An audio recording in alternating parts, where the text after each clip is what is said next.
5 ദിവസത്തിനുള്ളിൽ ഫയൽ എന്റെ മുന്നിലെത്തണം. നന്ദേട്ടനെ ഞാൻ കണ്ടുപിടിച്ചേർട്ടെ. നന്ദനെ കൊടുക്കാൻ വേണ്ടി ദേവിക, രക്ഷിക്കാൻ ഈ ഞാൻ.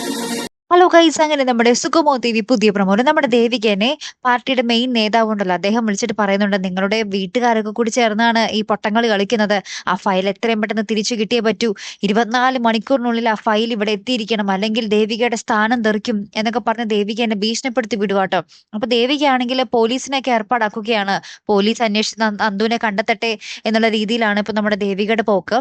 അപ്പൊ ഇത് നമ്മുടെ നന്ദൻ അറിയുന്നുണ്ട്. അപ്പൊ നന്ദനൊപ്പം നമ്മുടെ ഇസബല്ല ഉണ്ടല്ലോ, അപ്പൊ ഇസബല്ല പറയുന്നുണ്ട്, നന്ദുവിനെ തകർക്കാൻ ദേവിക ശ്രമിക്കും, പക്ഷേ നന്ദുവിനെ രക്ഷിക്കാൻ ഈ ഇസബല്ല ഉണ്ടാവും കൂടെ എന്നും പറഞ്ഞ് നമ്മുടെ നന്ദന്റെ ജീവിതത്തിലേക്ക് ഇടിച്ചു കയറി വരുവാട്ടോ. അപ്പൊ അപ്പുറത്ത് നമ്മുടെ ഷാരി ദേവികനെ വിളിച്ച് പറയുന്നുണ്ട്, ഞാൻ നന്ദേട്ടനെ പെട്ടെന്ന് കണ്ടെത്തി തരട്ടെ എന്നും പറഞ്ഞ് ഷാരിക ആരൊക്കെയോ വിളിക്കാൻ പോകുന്നുണ്ട്. മിക്കവാറും കെവിനെ ആയിരിക്കും, അല്ലെ കൂട്ടുകാരെ. ഏറ്റവും ലാസ്റ്റ് ഉണ്ടല്ലോ നമുക്ക് കാണുവാൻ സാധിക്കുന്നത്, നമ്മുടെ ഋഷി ആരുടെയോ വിളി കേട്ട് അല്ലെങ്കിൽ കോളിംഗ് ബെല്ലിന്റെ സൗണ്ട് കേട്ട് എണീക്കുന്നുണ്ട്. ഇനി അവിടെ എന്തായി തീരും എന്നുള്ളത് നമുക്ക് കണ്ടു തന്നെ അറിയണം, അല്ലെ. പ്രഭാവതി ആ സത്യങ്ങളൊക്കെ അറിയുന്ന നിമിഷമായിരിക്കുമോ ഇനി വരാൻ പോകുന്നത്, അല്ലെ കൂട്ടുകാരെ. കാത്തിരിക്കാട്ടോ. അടുത്തൊരു വീഡിയോയുമായി വരുന്നത് വരയ്ക്കും ഗുഡ് ബൈ.